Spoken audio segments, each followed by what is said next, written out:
한 주간 동안 영원한 삶을 준비하는 사람으로 삶을 잘 살아내셨습니까? 우리는 이 땅에서 천년 만년 살고 싶은데 그렇게 살지 못합니다. 100년도 못 사는 것이 우리 인생입니다. 세상 사람들 또 성도들 할 것 없이 동일하게 그런 상황에서 지금 살아가고 있습니다. 그러나 성도들에게는 분명한 차이점이 있는데 그것은 뭐냐? 영생을 이미 소유한 자라는 것. 이 땅에서 예수를 믿는 순간 영생을 소유하였고 하나님 나라 백성이 되었고 지금 우리가 이 땅에서 살면서 하나님 나라 시민권자로 살고 있다는 사실, 이것을 우리가 지금 생각하면서 허락하신 인생 시간 동안에 그 영원한 삶을 생각하고 바라보면서 이 땅에서 하나님이 기뻐하시는 그런 모습의 삶, 다시 말해 하나님의 성품을 닮은 삶, 이런 삶을 살아가시는 우리 모두가 될 수 있기를 간절히 소망합니다. 믿음이 사랑으로 열매 맺어서 저 사람은 우리와는 좀 달라, 저 사람은 정말 영원한 그 나라를 바라보는 사람이야 라고 우리 주변에 많고 많은 사람들에게 그런 증거를 얻어서 또 하나님 보시기에도 그런 삶을 살아서 하나님께 칭찬받고 또 세상 사람들이 우리를 보면서 영생하시는 하나님께로 돌아오는 그런 구원의 역사가 나타날 수 있기를 간절히 소망합니다. 서로 축복하며 인사하겠습니다. 하나님 나라를 바라보며 삽시다. 네, 감사합니다. 이 시간 저는 보고 배우는 신앙이라는 제목을 가지고 함께 하나님 말씀 받기를 원합니다.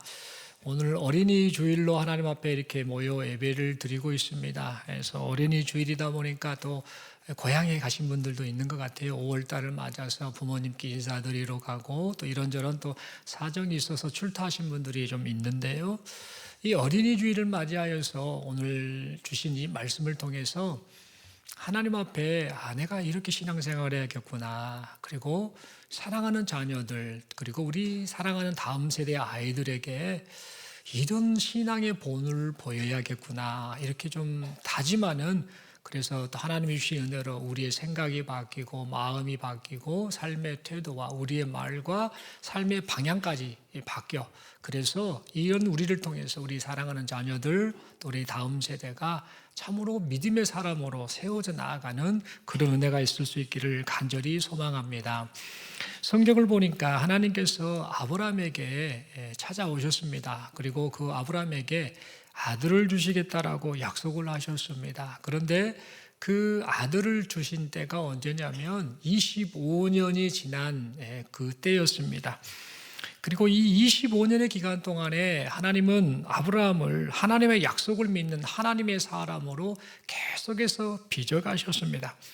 그러나 그 과정 속에서 아브라함은 어떤 모습이었느냐면 하나님을 잘 믿지 못했습니다.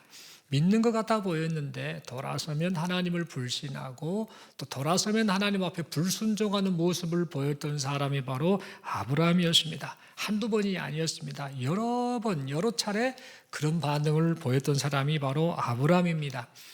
하지만 하나님께서는 그때마다 아브라함을 포기하지 않으셨지요. 계속해서 말씀으로 말씀하시고 또 삶을 인도하시면서 계속해서 아브라함의 그 잘못된 모습들, 불순종, 불신앙의 모습들을 하나씩 하나씩 빚어가시면서 계속해서 이 아브라함을 설득하셨습니다.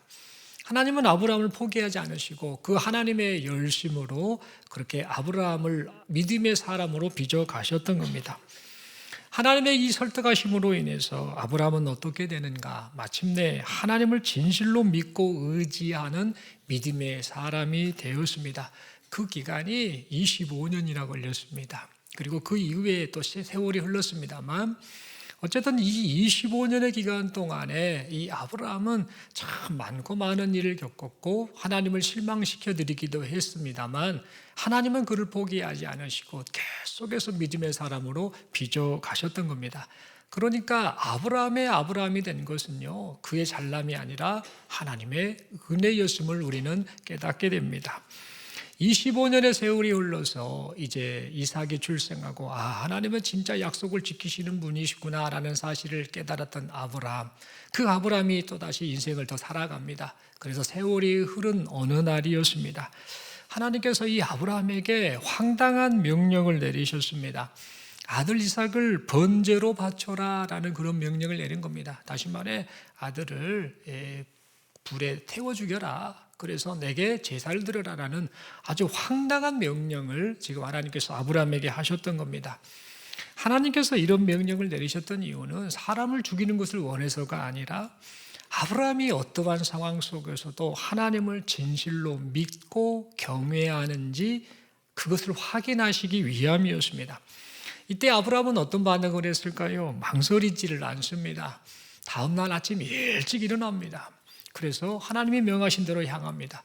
하기 싫었으면 어땠을까요? 그냥 늦게 일어나고 하기 싫어, 가기 싫어, 왜 우리 아들을 바쳐야 돼? 라고 하면서 미적미적거렸을 것이지요. 그런데 아브라함은 아침 일찍 일어나서 번제에 사용될 나무를 준비합니다. 그리고 이삭과 두 종들을 데리고 하나님께서 일러주신 곳으로 향했습니다. 그 길이 3일 길이나 걸어갔습니다. 그래서 하나님께서 일러주신 곳에 도착하자 아브라함은 아들 이삭만을 데리고 번제를 드릴 장소로 향했습니다. 그리고 이때 두 종을 향해 말을 하지요. 나와 내 아들이 하나님께 예배하고 나서 우리 둘이가 다시 돌아올 거야 라고 말을 합니다. 그러나 여러분 사실 이 아브라함은 지금 아들 이삭을 번제로 바치러 가는 길이지 않습니까? 아들이 죽어야 되는 것을 알고 있습니다. 그러므로 아브라함이 이 두 종들에게 말했던 우리가 함께 다시 돌아오겠다라고 말한 것은 어찌 보면 말이 안 되는 소리였습니다. 아들이 죽는데 이제 혼자 와야 되는데 그런데 이 종들에게 우리가 함께 돌아오겠다라는 말을 했던 것이지요. 그런데 이렇게 말했던 이유가 뭔가? 그 이유를 히브리서 11장 17, 18, 19절 말씀이 그 답을 말해주고 있습니다. 아브라함은 시험을 받을 때에 믿음으로 이삭을 드렸으니 그는 약속들을 받은 자로 돼 그 외아들을 드렸느니라.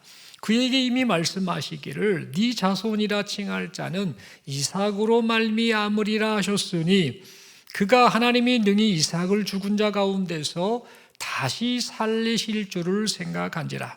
비유컨대 그를 죽은 자 가운데서 도로 받은 것이니라 라고 말하고 있죠.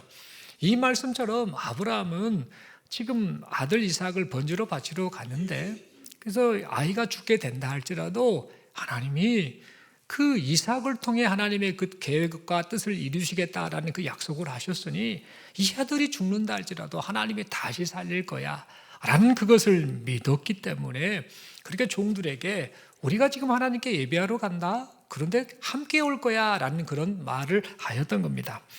이 말을 하고 난 이후에 아브라함은 번제에 사용될 나무를 이삭에게 짊어지게 합니다.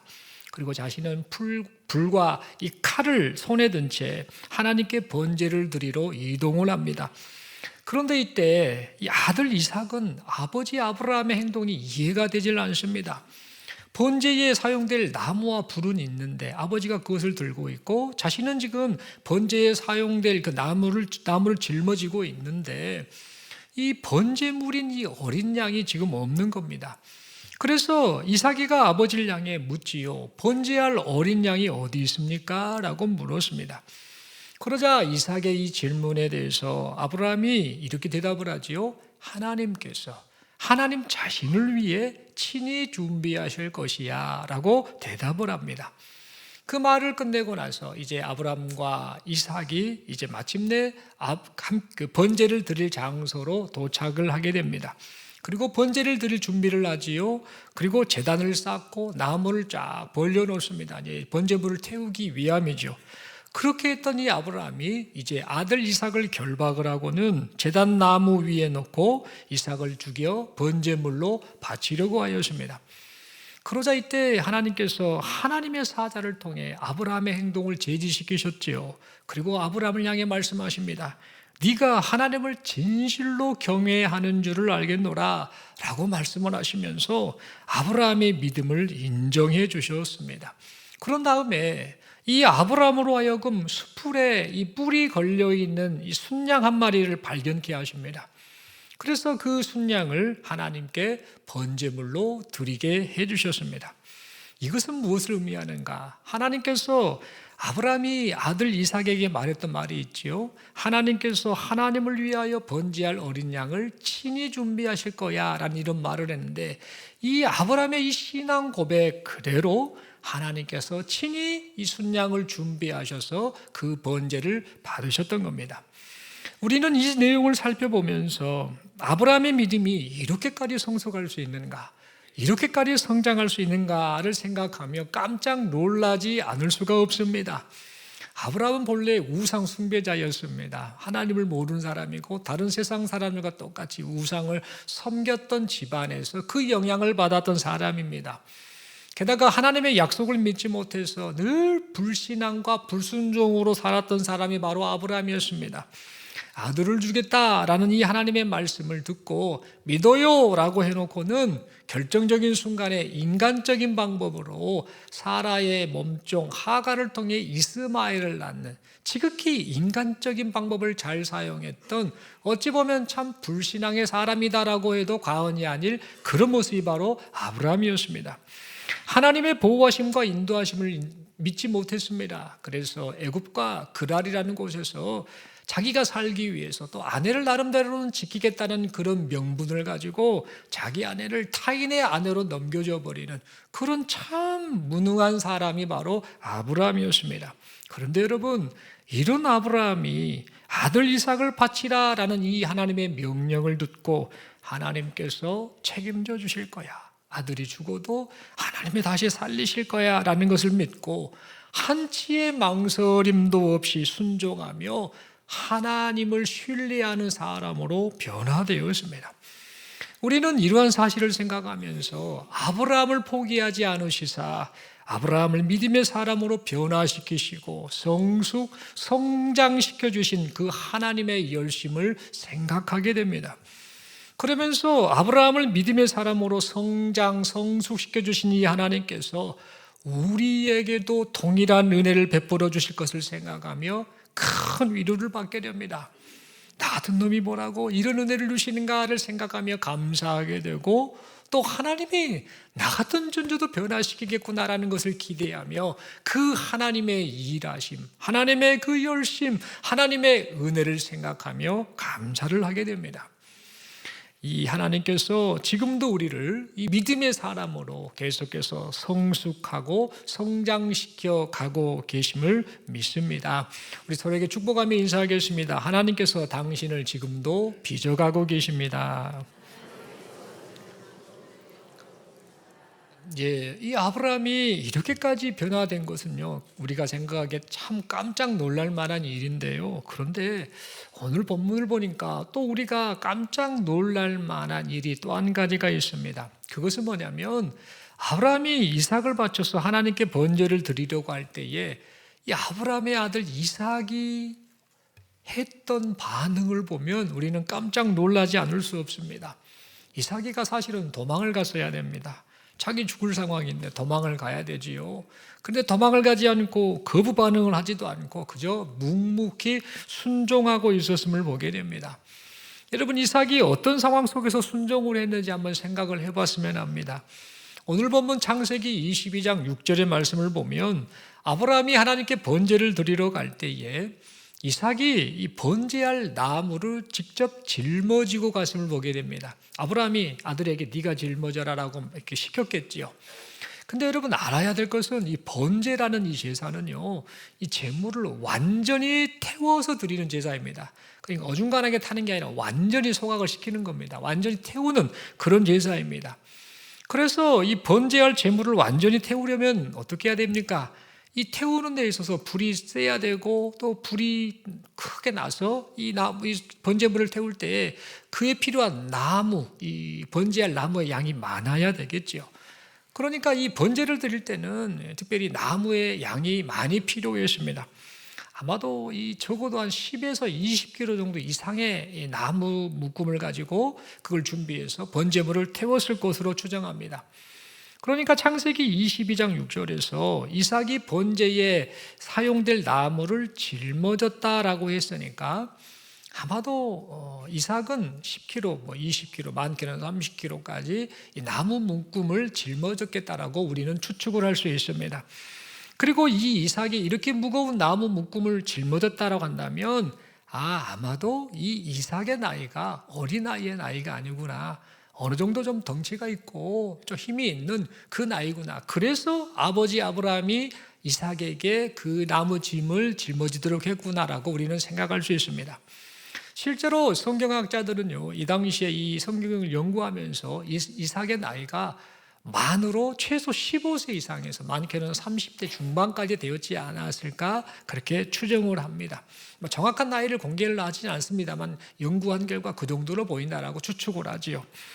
그리고 이 이삭이 어린아이가 아니다라는 사실은 뭘 말하는가?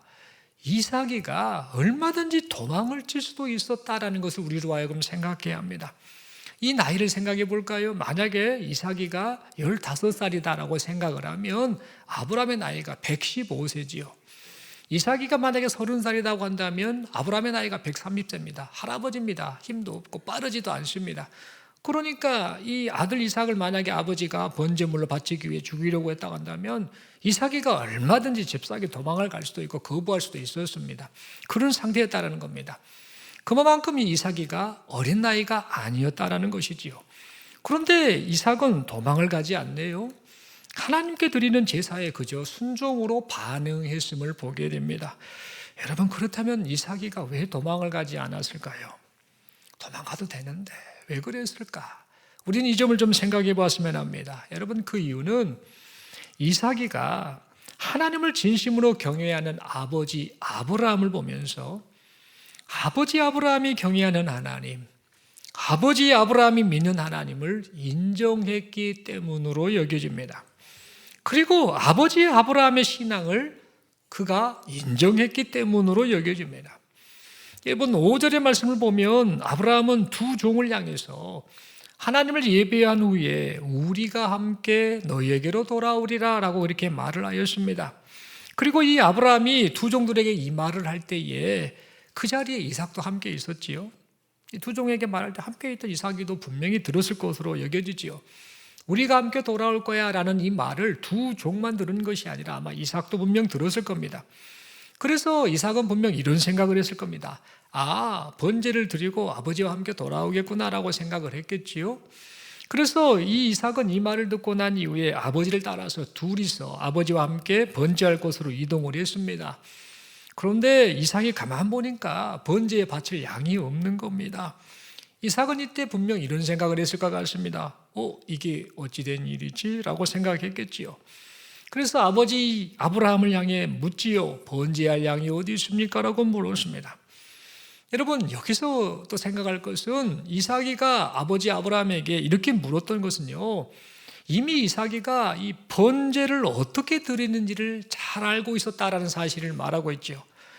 번제를 드릴 때 불과 칼과 나무도 있어야 되고 양도 있어야 되라는 것을 알고 있었다는 겁니다. 갑자기 필요한 애가 아니라 이미 계속해서 그것을 지켜보았다라는 것, 알고 있었다라는 것을 우리로 하여금 생각해야 합니다. 그리고 평소에 이삭이가 아버지 아브라함이 하나님께 번제 드리는 모습을 보고 자랐겠구나라는 사실을 우리로 하여금 생각해야 합니다. 이처럼 이삭은 번제에 대해서 알고 있었기 때문에 번제에 드릴 양이 어디 있느냐라고 아버지에게 그렇게 물었던 겁니다. 그러자 아들 이삭이 이렇게 물을 때에 아브라함은 아들 이삭을 향해서 이렇게 대답하지요. 하나님께서 하나님 자신을 위해 친히 준비하실 거야 라는 신앙 고백이 담긴 말을 하였습니다.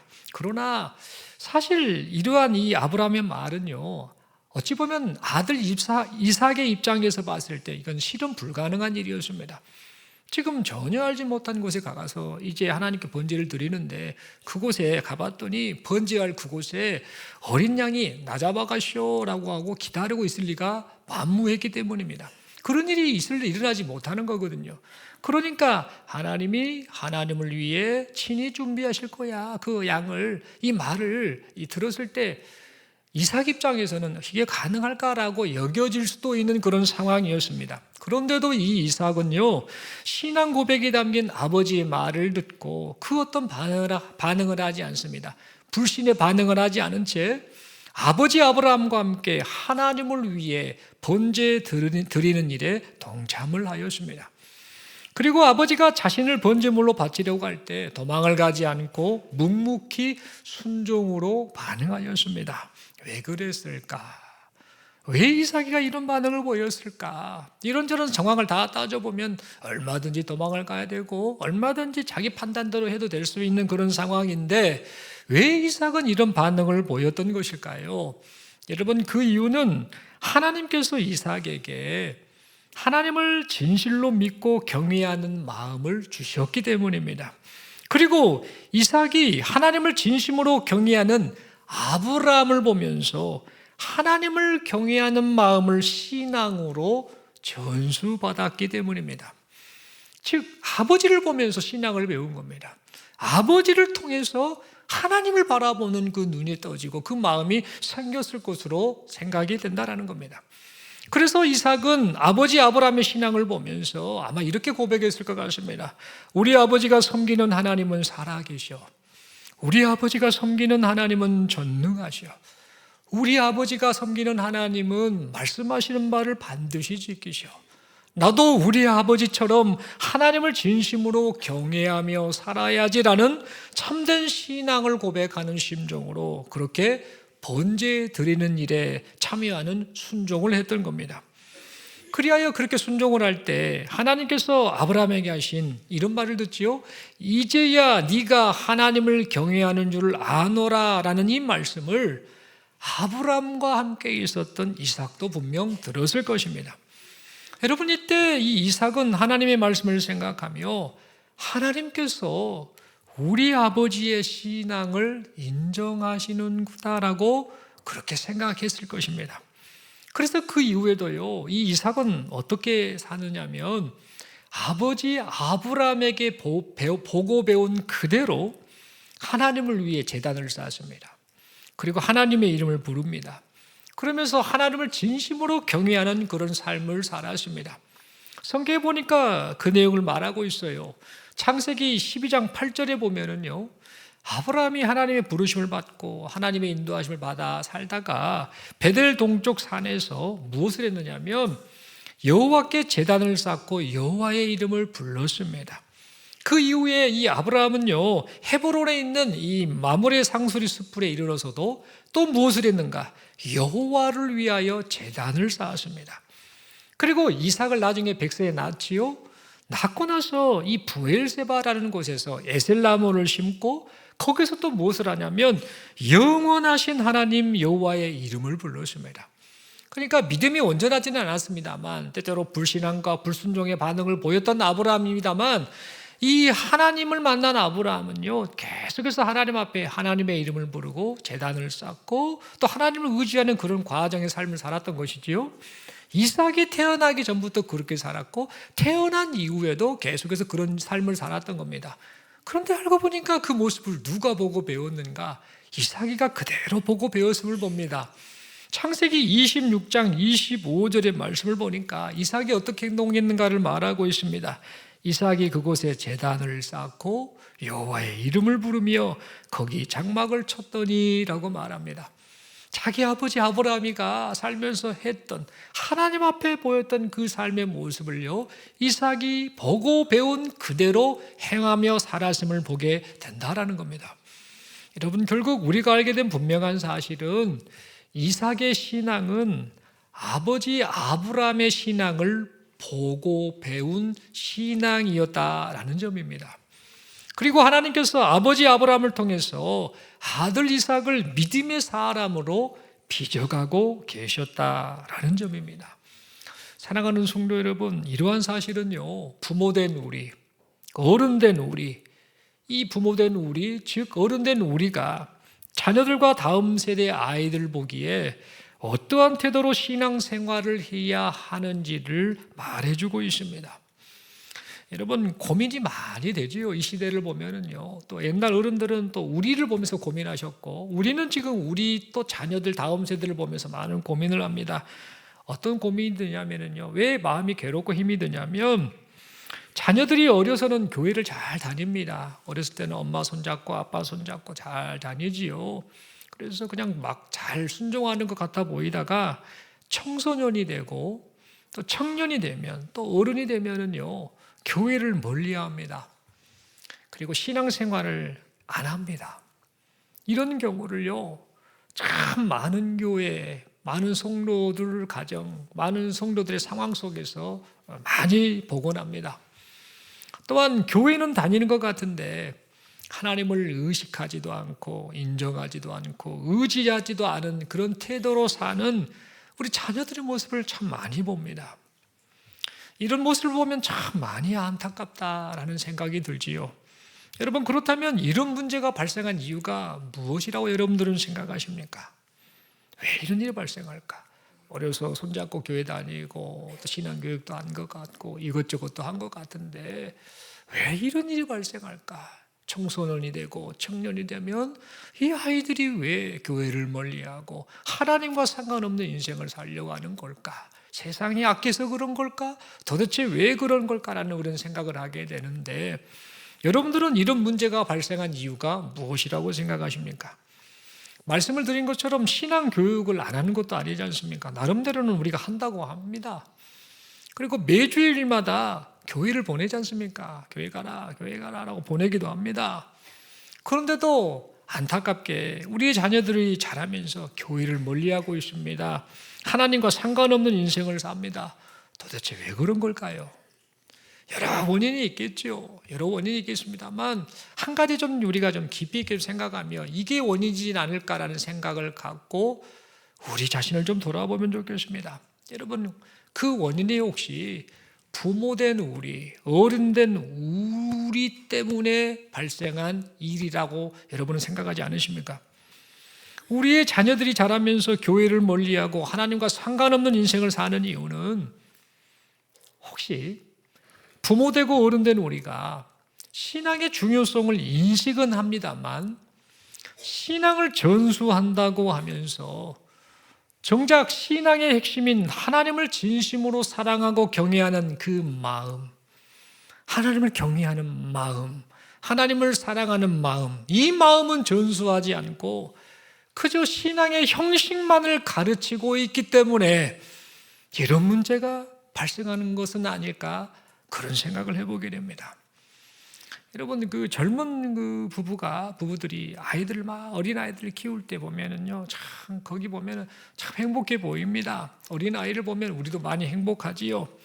그래서 이 젊은 가정에서 아이의 신앙 교육을 한다고 하면서 뭐 하냐면은요, 이 어린 아이가 밥 먹을 때 아빠나 엄마가 아이 손을 콕 붙잡습니다. 그래놓고 기도하자, 반복 기도하자, 하나님 아버지 정말 감사하면 하면 애들은 아무것도 모르지만 그런가 보다 하고 따라하고 있지요. 그 모습을 보면 참 예뻐 보입니다. 이 어렸을 때 손 모으고 기도하는 습관을 가르치기 위해서 하는 그런 행동이기도 하지요. 또 어떤 아이들을 보면 가끔 이런 애들도 있습니다. 부모가 아니면 할아버지 할머니가 하는 행동이지요. 손 들고 주여 주여 주여 부르짖고 부흥회 하는 것처럼 주여 주여 이런 것을 보면서 할아버지 할머니들이 보고 좋아하시고 부모가 좋아하면서 야, 이놈이 커가지고 목사님 될란가 보다 이렇게까지도 말을 합니다. 이런저런 행동을 따라 하지요. 그래서 이런 것들을 또 신앙 교육이다라고 생각하며 우리가 교육을 합니다. 어찌 보면 귀한 교육이지요. 그런데 여러분 한번 생각해 볼까요? 이렇게 자랐던 애들, 어렸을 때 손 모으고 부모님이 손 딱 잡고 기도할 때 밥 먹는 기도 헛된 애들, 또 손 들고 부모님 보면서 주여 주여 이렇게 하면서 마치 부흥 강사처럼 아니면 목사님처럼 많은 이런 행동을 하며 자랐던 아이들이 이제 점점 커가면서 이 자라서 하나님을 진실로 경외하는 자로 사는 경우가 얼마나 되던가요? 사실은요, 많지가 않습니다. 없지 않습니다만 있긴 있지만 많지가 않습니다. 여러분도 동의하실 겁니다. 어렸을 때 이렇게 기도 습관 시키고 가르치고 이렇게 했던 부모가 얼마나 많습니까? 다들 그렇게 했습니다. 저도 그렇게 했고요. 여기 계신 분들도 다 그렇게 했습니다. 손 모으고 기도하고 뭐하고 이런저런 걸 다 했다는 겁니다. 그런데 우리가 생각해야 될 것은 그 아이들이 자라서 왜 이런 태도를 보이는가 하는 겁니다. 나중에 자라가지고 나도 교회에 다녀봤어, 나도 기도해봤어, 나도 예배 드려봤어, 나도 다 알아 라고 하며 하나님과 상관없는 그런 반응을 보이고 교회를 멀리하는 이런 반응을 보이느냐라는 겁니다. 여러분, 이런 반응이 나타난 이유가 뭘까? 아마도 그것은 하나님을 진실로 경외하는 마음이, 하나님을 진실로 경외하는 마음이 아이들에게 가르쳐지지 않았기 때문은 아닐까, 그런 생각을 합니다. 여러분, 하나님께서는 어른된 우리가 아이들에게 하나님을 진실로 경외하는 마음을 전수하길 원하시는데, 우리는 그런 이 하나님의 마음도 모른 채 신앙 형식만을 가르치고 있을 수 있습니다. 그래 놓고는 어떤 반응을 합니까? 우리 할 일 다 했다, 그렇게 착각을 하고 있지요. 혹시 지금 우리가 그렇게 살아왔는지 모르겠습니다. 여러분, 그러므로 우리는 자녀들에게 있어서 가장 중요한 신앙교육은 하나님을 진실로 경외하는 마음을 전수하는 것이다라는 사실을 잊지 않기를 바랍니다. 여러분, 그렇다면 하나님을 진실로 경외하는 마음을 어떻게 전수할 수 있을까요? 그 하나님을 경외하는 그 마음을 자녀들에게, 아이들에게 전수해야 한다고 하는데 그러면 어떻게 해야 됩니까? 라는 겁니다. 여러분, 그것은 아주 간단한 방법이 있습니다. 부모된 우리가, 어른된 우리가 먼저 하나님을 진실로 경외하는 자로 살아야 한다라는 겁니다. 부모된 우리, 어른된 우리가 먼저 하나님을 진실로 경외하는 자로 살지 않으면요, 아이들은 하나님을 진실로 경외하는 마음을 배울 수가 없습니다. 여러분, 어른된 우리가 하나님을 사랑한다고 말하면서요, 하나님을 사랑하는 행위인 예배를 소홀히 한다고 한다면 그 모습을 보고 애들이 뭘 배우겠습니까? 예배 드리고 싶을 때 나오고 바쁘면 못 나오고 이런저런 핑계 대서 예배를 소홀히 하고, 그것을 자녀들이 다 봅니다. 그대로 보고 배웁니다. 그런 이 상황이라고 한다면 얼마나 마음이 아픕니까? 어른된 우리가 하나님이 주인이세요라고 말을 하면서요, 하나님이 주신 시간, 하나님이 주신 물질, 하나님이 주신 건강, 하나님이 주신 재능, 이런 것들을 마치 내 것인 것 양 내 욕심을 따라 사용하고 하나님을 위해 사용하지 않는다라고 한다면, 그래서 스스로 주인 노릇하며 산다라고 한다면 그 모습을 보고 아이들이 무엇을 배우겠습니까? 인생 내 마음대로 살아야지, 그것을 그렇게 습득하지 않겠습니까? 성경에 대해서 많이 아는 것 같고 교회 생활에 대해서 많이 아는 것 같은데, 그리고 입으로는 참된 신앙을 막 말하고 고백을 하는 것 같은데, 아는 것과 말하는 것이 실제 삶 속에서 하나님을 사랑하고 섬기는 삶으로 이어지지 않는다고 한다면, 즉 삶과 신앙 고백이 괴리가 생겨서 전혀 따로 논다고 한다면 그 모습을 보고 아이들이 뭘 배우겠습니까? 신앙생활이 진짜라고 생각을 할까요? 아니면 저건 쇼야 라고 그렇게 생각을 하지 않을까요? 여러분, 말로는 신앙으로 살아야 한다, 하나님을 의지해야 된다라고 말은 하는데, 우리가 정작 인생에 문제가 생기면 인간적인 방법을 다 동원하고 세상 방식을 따라 산다라고 한다면 그 모습을 보고 아이들이 무엇을 배우겠습니까? 우리 아이들이 그 모습을 보고 하나님을 경외하는 신앙을 과연 배우기나 하겠습니까? 여러분, 아이들은 분명 이런 생각을 할 거라고 봅니다. 저렇게 해도 되는구나. 뭐 예배 드리고 싶을 때 드리고 이런 핑계 대고, 또 인생은 어차피 내가 주인이야, 내가 하고 싶은 대로 뭐든지 살아도 되겠구나. 그래, 말하는 것과 삶은 좀 쉽지 않아. 어차피 육신은 약하니까 그냥 마음만 있으면 되는 거 아니야? 라고 하는 그런 생각을 가지며 부모된 우리, 어른된 우리가 지금 보이고 있는 그 모습을 보며 저렇게 해도 되는구나, 나도 저렇게 해야지 라며 우리 사랑하는 자녀들, 우리 사랑하는 아이들이 종교인으로 전락하지 않겠습니까? 여러분, 그러므로 우리는요, 좀 삶의 책임감을 갖고 살아야 됩니다. 하나님 앞에서. 그러므로 우리 모두는요, 좀 신앙생활을 하고 있는데 이 신앙생활에서 조금 더 발전해서 신앙생활이 아니라 생활신앙으로 살아가시는 우리 모두가 되어야겠습니다. 여러분, 이 신앙생활을 정의하자면 이 신앙생활은요, 종교적인 활동 중심의 신앙이다라고 보면 되겠죠. 나쁜 건 아닙니다. 이것도 좋아요. 그런데 이 종교적인 이 활동 중심의 신앙에서 생활신앙으로 바뀌어야 한다는 겁니다. 생활신앙은 뭐냐?